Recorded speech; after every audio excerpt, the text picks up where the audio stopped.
কোরআন থেকে হেদায়াত নেয় নাই, পীরের কাছে গেছে হেদায়াতের জন্য। কোরআন ছাইরা দিয়া ভণ্ড পীরের হাতে পইরা ঈমান আমল সব শেষ।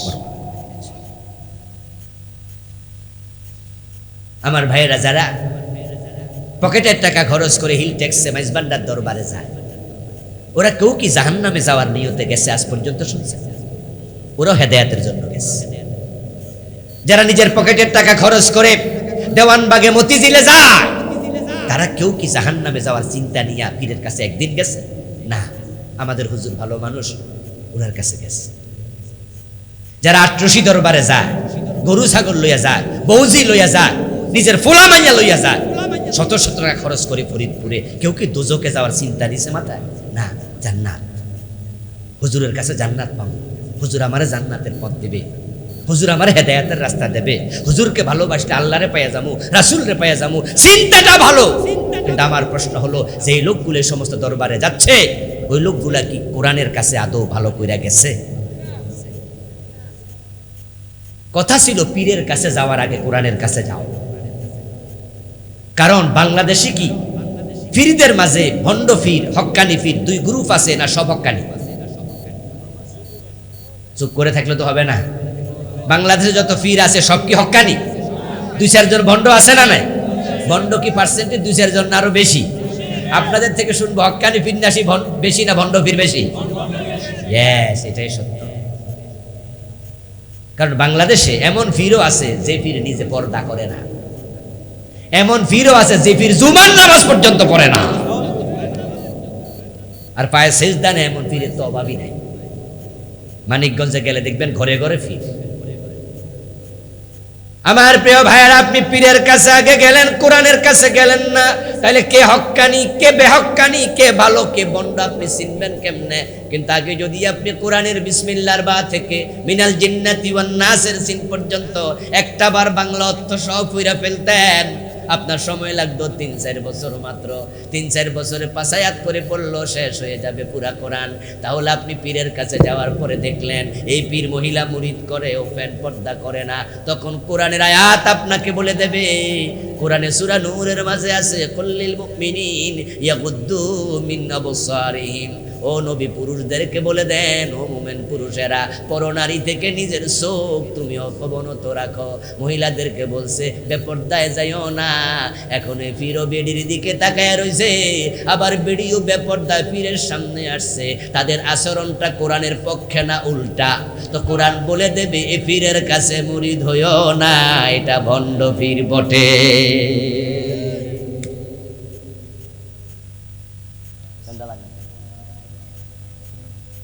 কোরআনের কাছে আপনি যদি যেতেন, তাহলে কোরআন আপনাকে বলতো ওয়াকাদা রাব্বুকা আল্লা তা'বুদু ইল্লা ইয়্যাহ।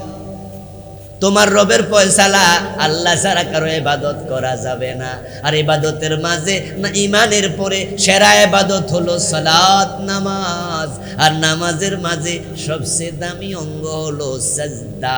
এখন আপনার কোরআন আপনাকে বলতো যে পীর মুরিদের সেজদা নেয়, এটা কোরআন বিরোধী পীর, এর কাছে মুরিদ হওয়া যাবে না। কিন্তু কোরআনের কাছে না যাইয়া পীরের কাছে গেছ, তখন বন্ড পীরের হাতে পইরা তুমি মুশরিক হওয়ার সম্ভাবনাও আছে। এজন্য ব্যক্তি জীবনকে আলোকিত করতে চান, কোরআনের কাছে যান। ওয়ামা লাকুম লা তুকাতিলুনা ফি সাবিলিল্লাহি ওয়াল মুস্তাদআফিনা মিনার রিজালি ওয়ান নিসাই ওয়াল বিলদান। কোরআন তোমরা ছাড়ো নাই। যদি তোমরা বলো আমরা কোরআন ছাড়ি নাই, তোমরা মিথ্যুক। কোরআন যদি তোমরা ধরতা, ফিলিস্তিনে দৌড়াইয়া ঝাঁপাইয়া যাইতাম।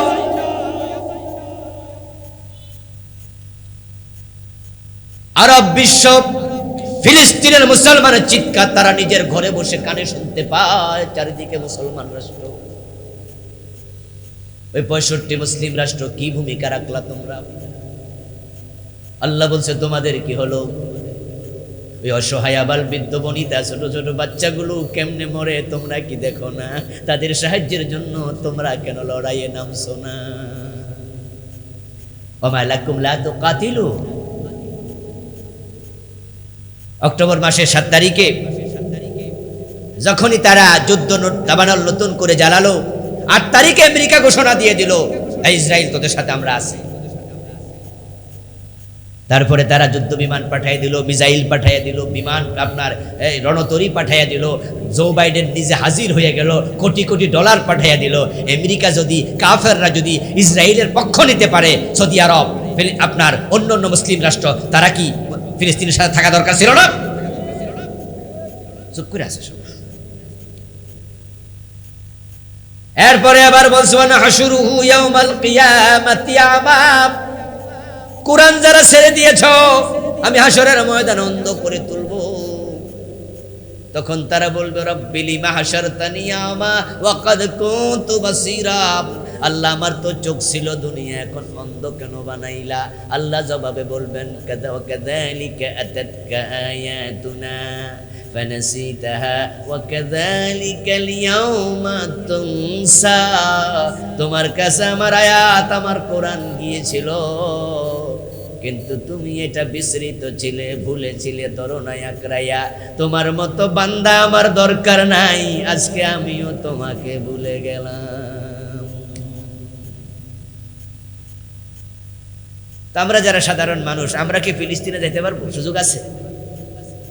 আল্লাহর হাত থেকে আমাদের বাঁচতে হলে কি করতে হবে? এই যে বলতে হবে, ফেসবুকে লিখতে হবে, পত্র পত্রিকায় দিতে হবে, আমাদের সামর্থ্য যতটুকু একসাথে মিছিল মিটিং করে দুনিয়াকে জানাতে হবে যেটা জুলুম, থামো থামো। আমাদের সরকারকে আমাদের বাধ্য করতে হবে। ও বাংলাদেশ গভর্নমেন্ট, সৌদি সরকারকে বলো ওয়াইসি সম্মেলন যেন ডাকে, কি লাগবে চাপ দেও, সবাই মিলে একটা প্রতিরোধ করে তোলো। যদি আপনার অন্তরে তামান্না থাকে, আপনার সামর্থ্যের আলোকে আপনি কষ্ট পান, তাহলে আল্লাহ দেখবে কলবের খবর, আশা করা যায় আপনি মাপ পাবেন। আর আপনিও যদি বলেন যে হেরা মাইর খাইলে আমরা আর কি? প্রিয় নবী না বলছেন আল মুমিনুনা কাজাসাদিন ওয়াহিদ, ইজা ইশতাকা আইনুহু ইশতাকা কুল্লু, ইজা ইশতাকা রাসুহু ইশতাকা কুল্লু। মুসলমানরা এক দেহের মতো, এক দেহের মতো যদি হয়, চোখে ব্যথা হলে হাত ঘুমায় না, হাতে ব্যথা হলে পা ঘুমায় না, মাথা ব্যথা হলে পুরো শরীর সজাগ থাকে, তো তারা মাইর খাইলে তুমি কষ্ট পাওয়ার কথা না? কষ্ট পাইলে চুপ আছো কিভাবে? আমার ভাইরা, রাসূলুল্লাহ সাল্লাল্লাহু আলাইহি ওয়াসাল্লাম 17 বছর বয়সে দাঁড়ায় গেলেন, সমবয়সী যুবকদেরকে সাথে নিয়ে মানুষের বাড়িতে গেলেন, বললেন অন্যায় অনাচার ছেড়ে দাও, চুরি করো না, ডাকাতি করো না, অন্যায় করো না, ইত্যাদি ইত্যাদি, বাধ্য বাধ্য বাধ্য। দাওয়াত দিলেন, দাওয়াত দিলেন, দিতে দিতে প্রিয় নবীর বয়স হয়ে গেল 40 বছর, চলে গেল দীর্ঘ 23 বছর। আল্লাহর হাবিব 23 বছর 40 বছর বয়সে ফিরে তাকান, পিছনে রেজাল্ট কি দেখি? দেখেন যে কোনো চোরচুরি ছাড়ে নাই, ডাকাত ডাকাতি ছাড়ে নাই, আগের মতোই আছে, যেই সেই। লোহা ফিরাইলে যেমন, হাতে একটা লাড়ি লইয়া লোহা ফিরাইলে লোহা কি কমে যাব? ক্ষয়ব? বাড়ি দিলে কব যেই সেই, যেই সেই। রাসূল 23 বছর দাওয়াত দিলেন, তাকে দেখেন যেই সেই। কি করা যায়, কি করা যায়, চেষ্টা তো করলাম।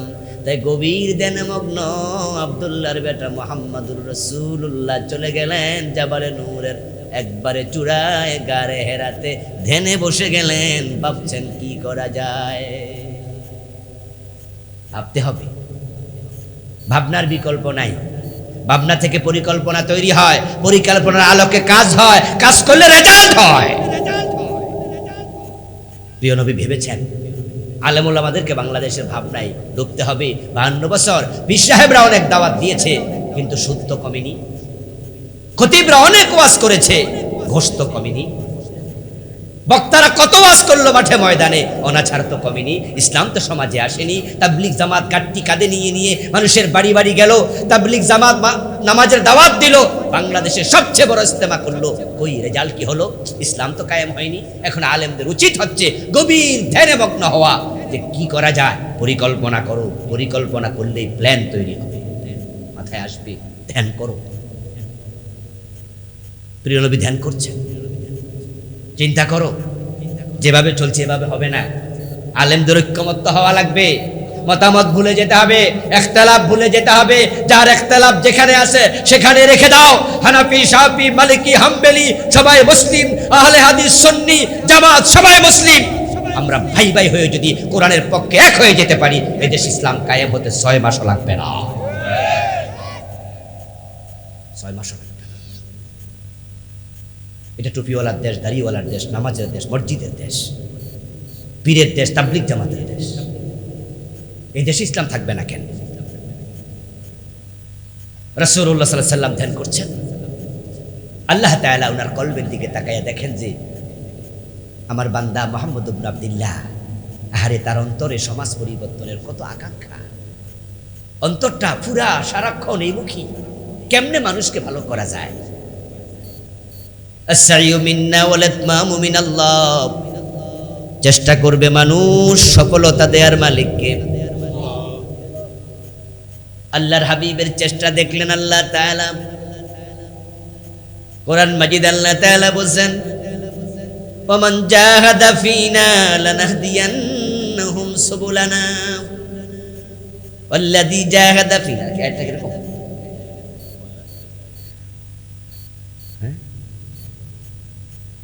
জাহাদু জাহাদু ওয়াল্লাযীনা জাহাদু ফিনা লানাহদিয়ান্নাহুম সুবুলানা। একটু কনফিউজ, তাই জ্বালাই করে নিলাম। বাংলা অর্থ হলো, আমি আল্লাহর পথে যারা চলতে বদ্ধপরিকর হয়, আমি আল্লাহ নিজ থেকে তাদেরকে সে পথে চলা সহজ করে দেই।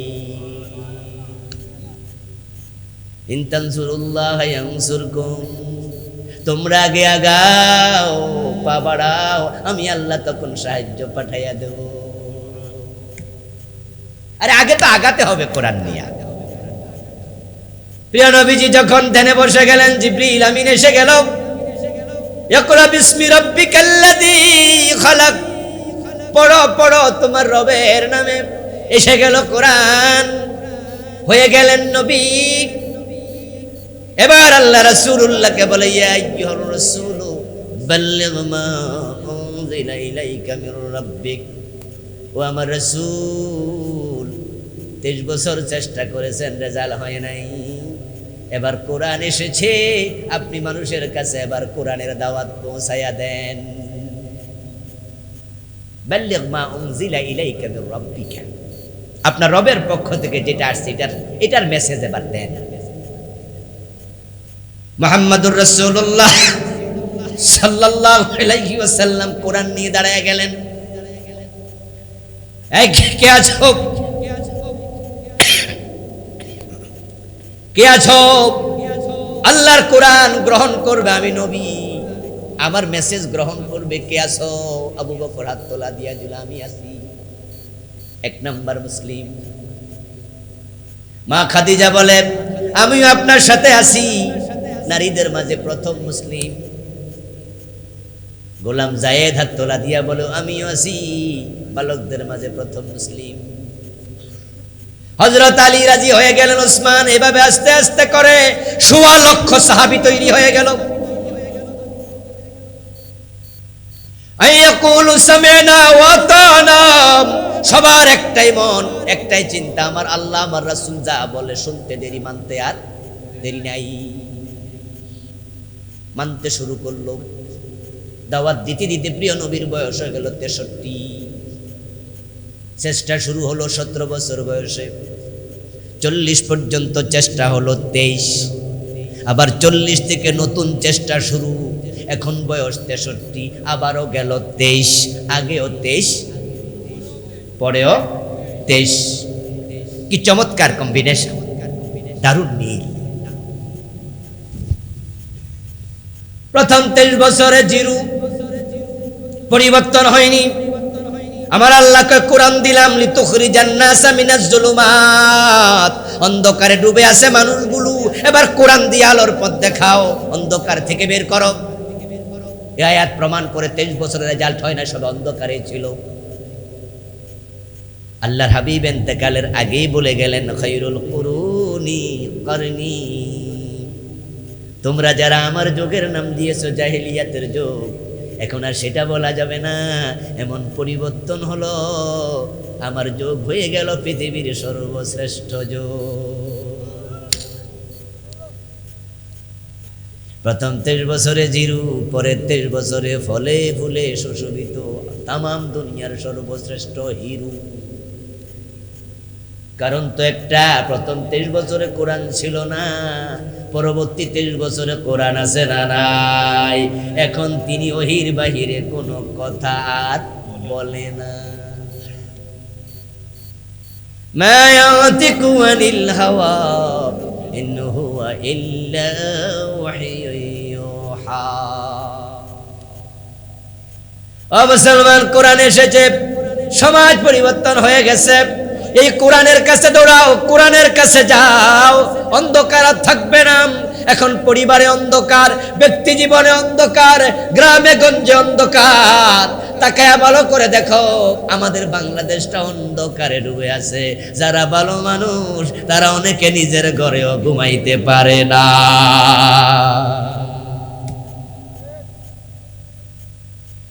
ভালো মানুষেরা মামলার আসামি, চোর ডাকাত বুক ফুলাইয়া চলতেছে শুধু দিনের হক কথা বলার কারণে। কত আলেম পর্যন্ত এখনো জেলখানায় আছে।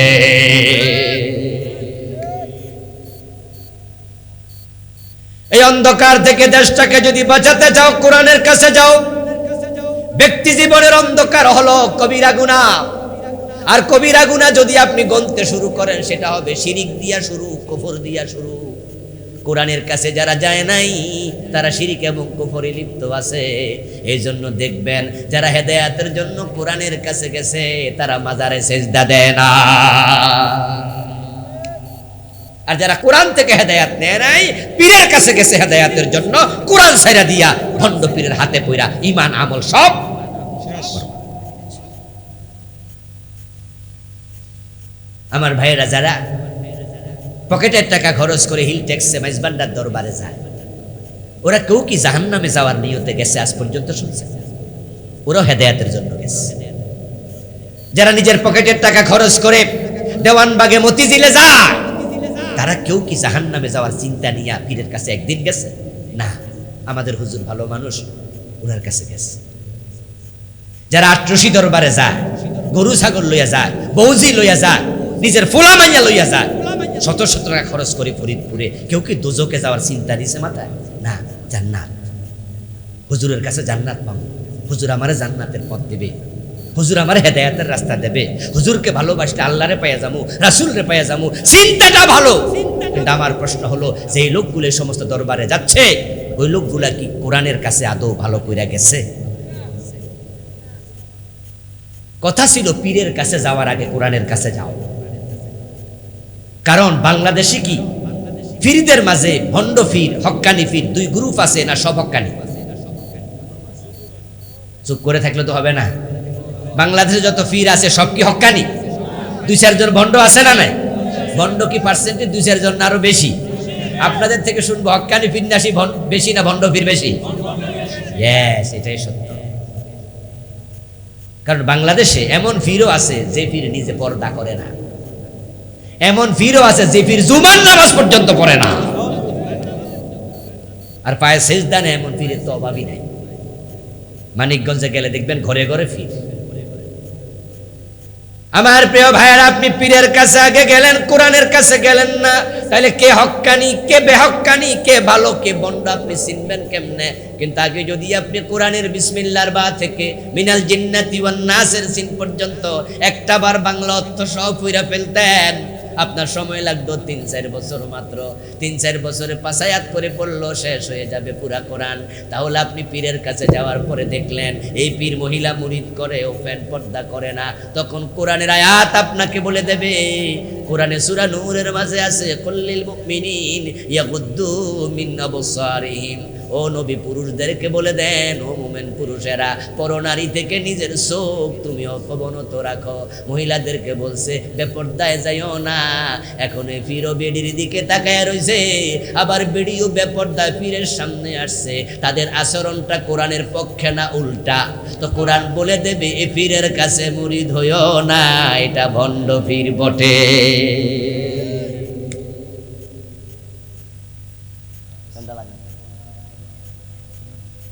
কোরআনের কাছে আপনি যদি যেতেন, তাহলে কোরআন আপনাকে বলতো ওয়াকাদা রাব্বুকা আল্লা তা'বুদু ইল্লা ইয়্যাহ, তোমার রবের ফয়সালা, আল্লাহ ছাড়া কারো ইবাদত করা যাবে না। আর ইবাদতের মাঝে না ঈমানের পরে সেরা ইবাদত হলো সালাত, নামাজ। আর নামাজের মাঝে সবচেয়ে দামি অঙ্গ হলো সিজদা। এখন আপনার কোরআন আপনাকে বলতো যে পীর মুরিদের সিজদা নেয়, এটা কোরআন বিরোধী পীর, এর কাছে মুরিদ হওয়া যাবে না। কিন্তু কোরআনের কাছে না যাইয়া পীরের কাছে গেছ, তখন বন্ড পীরের হাতে পইরা তুমি মুশরিক হওয়ার সম্ভাবনাও আছে। এই জন্য ব্যক্তি জীবনকে আলোকিত করতে চান, কোরআনের কাছে যান। ওয়ামা লাকুম লা তুকাতিলুনা ফি সাবিলিল্লাহি ওয়াল মুস্তাদআফিনা মিনার রিজালি ওয়ান নিসাই ওয়াল বিলদান। কোরআন তোমরা ছাড়ো নাই। যদি তোমরা বলো আমরা কোরআন ছাড়ি নাই, তোমরা মিথ্যুক। কোরআন যদি তোমরা ধরতা, ফিলিস্তিনে দৌড়াইয়া চাপাইয়া যাইতাম।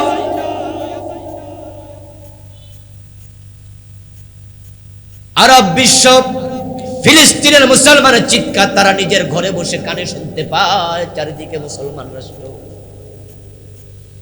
ওই 65 মুসলিম রাষ্ট্র কি ভূমিকা রাখলা তোমরা? আল্লাহ বলছে তোমাদের কি হলো? ওই অসহায় আবাল বৃদ্ধ বনিতা ছোট ছোট বাচ্চাগুলো কেমনে মরে তোমরা কি দেখো না? তাদের সাহায্যের জন্য তোমরা কেন লড়াইয়ে নামছো না? ওমা লাকুম লা তুকাতিলু। অক্টোবর মাসের 7 তারিখে যখনই তারা যুদ্ধ দাবানল নতুন করে জ্বালালো, 8 তারিখে আমেরিকা ঘোষণা দিয়ে দিল ইসরায়েল তোদের সাথে আমরা আছি। তারপরে তারা যুদ্ধ বিমান পাঠিয়ে দিল, মিসাইল পাঠিয়ে দিল, বিমান আপনার রণতরী পাঠিয়ে দিল। জো বাইডেন নিজে হাজির হয়ে গেল, কোটি কোটি ডলার পাঠিয়ে দিল। আমেরিকা যদি, কাফেররা যদি ইসরায়েলের পক্ষ নিতে পারে, সৌদি আরব, আপনার অন্য অন্য মুসলিম রাষ্ট্র, তারা কি ফিলিস্তিনের সাথে থাকা দরকার ছিল না? চুপ করে আছে সব। এরপরে আবার বলছেন হাশুরুহু ইয়াউমাল কিয়ামাতি আমা। কোরআন যারা ছেড়ে দিয়েছ, আমি হাসরের ময়দান অন্ধ করে তুলব।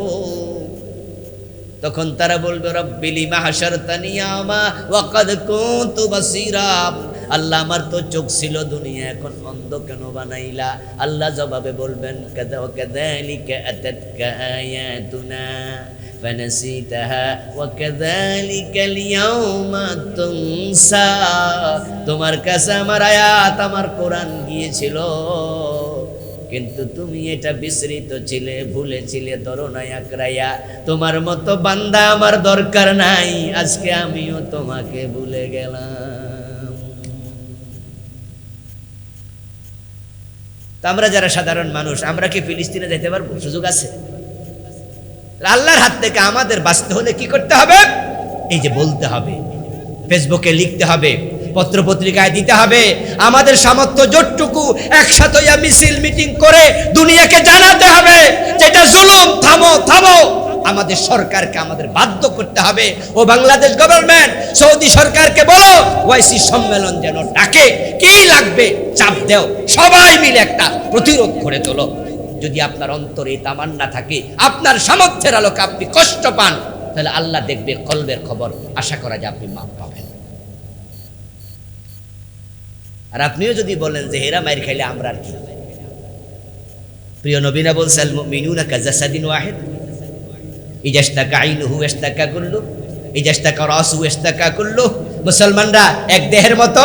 এক দেহের মতো যদি হয়, চোখে ব্যথা হলে হাত ঘুমায় না, হাতে ব্যথা হলে পা ঘুমায় না, মাথা ব্যথা হলে পুরো শরীর সজাগ থাকে, তো তারা মায়ের খাইলে তুমি কষ্ট পাওয়ার কথা না? কষ্ট পাইলে চুপ আছো কিভাবে? আমার ভাই রাসূলুল্লাহ সাল্লাল্লাহু আলাইহি সাল্লাম 17 বছর বয়সে দাঁড়ায় গেলেন। সমবয়সী যুবকদেরকে সাথে নিয়ে মানুষের বাড়িতে গেলেন, বললেন অন্যায় অনাচার ছেড়ে দাও, চুরি করো না, ডাকাতি করো না, অন্যায় করো না, ইত্যাদি ইত্যাদি। বাধ্য দাওয়াত দিলেন। দিতে দিতে প্রিয় নবীর বয়স হয়ে গেল 40 বছর, চলে গেল দীর্ঘ 23 বছর। আল্লাহর হাবিব 23 বছর 40 বছর বয়সে ফিরে তাকান পিছনে, রেজাল্ট কি দেখি? দেখেন যে কোনো চোর চুরি ছাড়ে নাই, ডাকাত ডাকাতি ছাড়ে নাই, আগের মতোই আছে, যেই সেই লোহা ফিরাইলে যেমন। হাতে একটা লাড়ি লইয়া লোহা ফিরাইলে লোহা কি কমে যাব, ক্ষয়ব। বাড়ি দিলে কব যেই সেই যেই সেই। রাসূল 23 বছর দাওয়াত দিলেন, তাকে দেখেন যেই সেই। কি করা যায়, কি করা যায়, চেষ্টা তো করলাম। তাই গভীর ধ্যানে মগ্ন আব্দুল্লাহর বেটা মুহাম্মাদুর রাসূলুল্লাহ চলে গেলেন জাবালে নূরের একবারে চূড়ায়, গারে হেরাতে ধ্যানে বসে গেলেন। ভাবছেন কি করা যায়, ভাবতে হবে, ভাবনার বিকল্প নাই। ভাবনা থেকে পরিকল্পনা তৈরি হয়, পরিকল্পনার আলোকে কাজ হয়, কাজ করলে রেজাল্ট হয়। প্রিয় নবী ভেবেছেন আলেম ওলামাদেরকে বাংলাদেশের ভাবনায় ঢুকতে হবে। 52 বছর পীর সাহেবরা অনেক দাওয়াত দিয়েছে, কিন্তু সুদ তো কমেনি। খতিবরা অনেক ওয়াজ করেছে, ঘোষ তো কমেনি।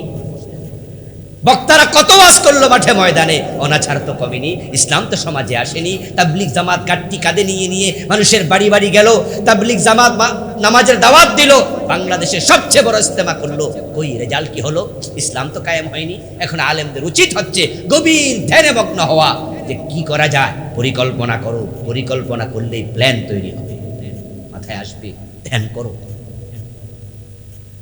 প্রিয় নবী ধ্যান করছেন, চিন্তা করো। যেভাবে চলছে এভাবে হবে না। আলেমদের ঐক্যমত্য হওয়া লাগবে, মতামত ভুলে যেতে হবে, ইখতিলাফ ভুলে যেতে হবে। যার ইখতিলাফ যেখানে আছে সেখানে রেখে দাও। হানাফি, শাফি, মালিকি, হাম্বলি সবাই মুসলিম, আহলে হাদিস, সুন্নি, জামাত সবাই মুসলিম। আমরা ভাই ভাই হয়ে যদি কোরআনের পক্ষে এক হয়ে যেতে পারি, এই দেশ ইসলাম কায়েম হতে 6 মাসও লাগবে না। 6 মাসও লাগবে না। এটা টুপিওয়ালার দেশ, দাড়িওয়ালার দেশ, নামাজের দেশ, মসজিদের দেশ, পীরের দেশ, তাবলিগ জামাতের দেশ। এই দেশে ইসলাম থাকবে না কেন? রাসূলুল্লাহ সাল্লাল্লাহু আলাইহি ওয়াসাল্লাম ধ্যান করছেন। আল্লাহ তাআলা ওনার কলবের দিকে তাকায়া দেখেন যে আমার বান্দা মুহাম্মদ ইবনে আব্দুল্লাহ, আহারে তার অন্তরে সমাজ পরিবর্তনের কত আকাঙ্ক্ষা। অন্তরটা পুরা সারাক্ষণ এই মুখী, কেমনে মানুষকে ভালো করা যায়। আস-সাইয়ু মিন্না ওয়াল ইতমামু মিনাল্লাহ। চেষ্টা করবে মানুষ, সফলতা দেওয়ার মালিককে। আল্লাহর হাবিবের চেষ্টা দেখলেন আল্লাহ তাআলা। কোরআন মাজিদ আল্লাহ তাআলা বলেন, ওমান জাহাদা ফিনা লানাহদিয়ান্নাহুম সুবুলানা ওয়াল্লাযী জাহাদা ফিনা। এটা কিরকম?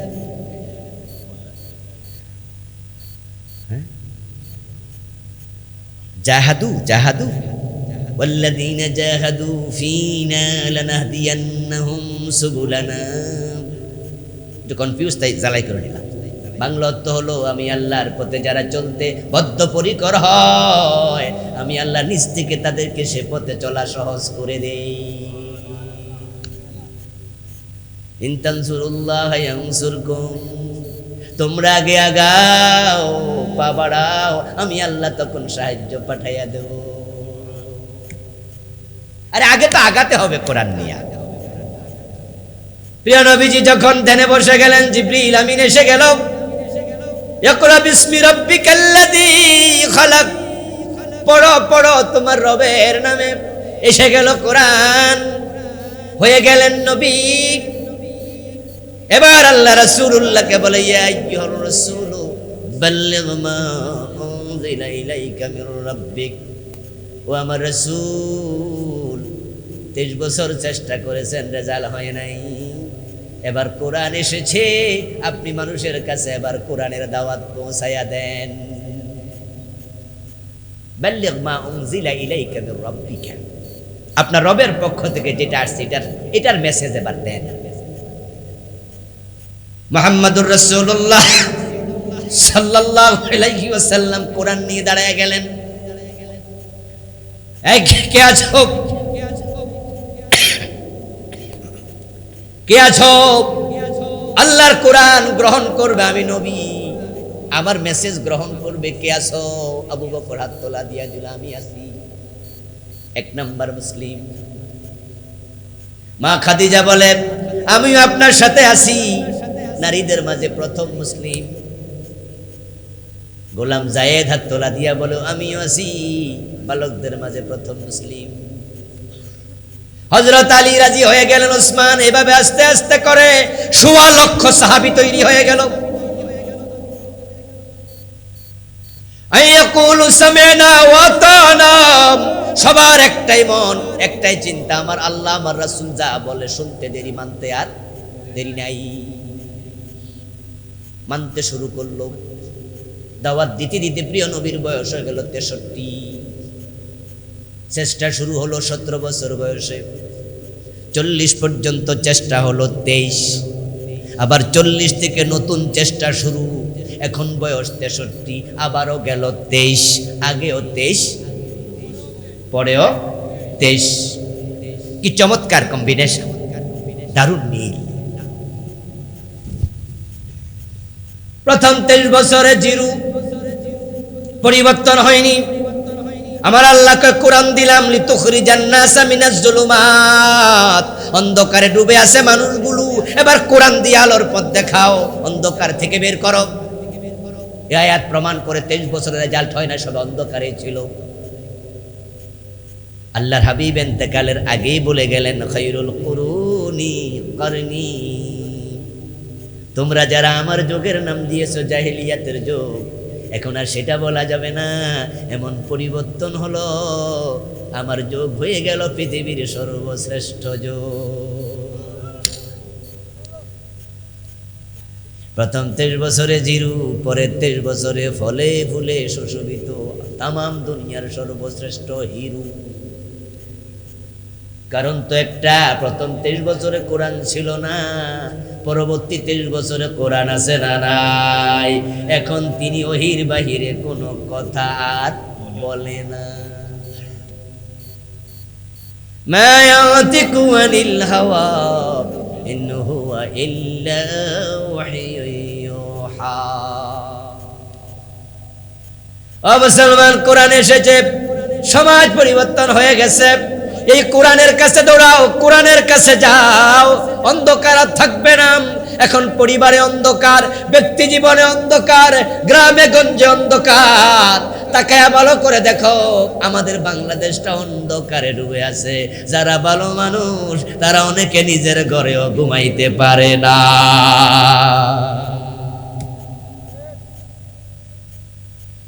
ভালো মানুষেরা মামলার আসামি, চোর ডাকাত বুক ফুলাইয়া চলতেছে। শুধু দিনের হক কথা বলার কারণে কত আলেম পর্যন্ত এখনো জেলখানায় আছে।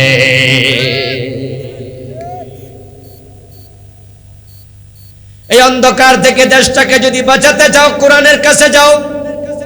ব্যক্তি জীবনের অন্ধকার হলো কবিরা গুনাহ, আর কবিরা গুনাহ যদি আপনি গণতে শুরু করেন, সেটা হবে শিরিক দিয়া শুরু, কুফর দিয়া শুরু। কোরআনের কাছে যারা যায় নাই তারা শিরিক এবং কুফরে লিপ্ত আছে। এই জন্য দেখবেন যারা হেদায়েতের জন্য কোরআনের কাছে গেছে তারা মাজারে সেজদা দেয় না, আর যারা